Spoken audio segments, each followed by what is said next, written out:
Google Docs гэж юу вэ?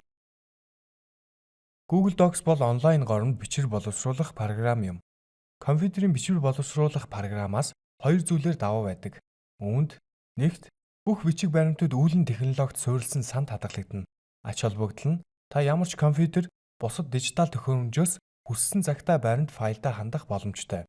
Хоёрт 50 хүртэлх хүн Google Docs-ын файл дээр зэрэг хамтран ажиллаж болно. Хүмүүсийн тухайн баримтад оруулсан өөрчлөлт бүр Google Docs товчоологдсон хадгалагддаг. Шинээр Google Docs бүтээхийн тулд Google Drive дотроо New тэгээд Google Docs-ыг сонгоно.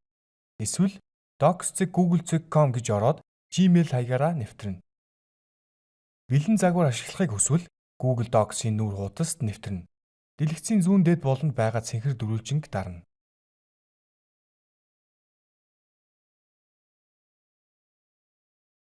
Google Docs-ийн New хуудсан дээрх Untitled Document-ийг дарж нэр өгнө. Google Docs-д бичвэр харагдах байдлыг засаж янзлах төрөл бүрийн формат байдаг. Түгээмэл ашиглагддаг үсгийн фонтууд бүгд бий. More Fonts гэж ороод өөр төрлийн үсгийн сан нэмж болно. Таалагдахгүйгээ устгаж болно.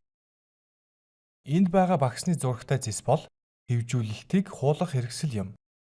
Бичвэрийн нэг хэсгийг сонгож багсны зургийг дараад бичвэрийн өөр хэсгийг сонгоход үсгийн хэлбэр хэмжээ нь ихнийхтэй ижил болно.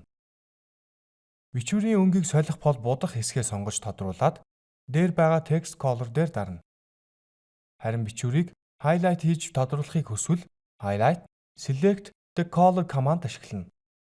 Google Docs-д бичвэр засаж янзлах өөр үйлдэл хийхийг хүсээд хэрхэн гүйцэтгэхээ мэдэхгүй бол help дээр дарж хүссэн сэдвээ оруулаад хайгаарай. Жишээ нь файл хуваалцах аргыг мэдэхгүй байвал help, Docs help, share файл дарааллаар орно.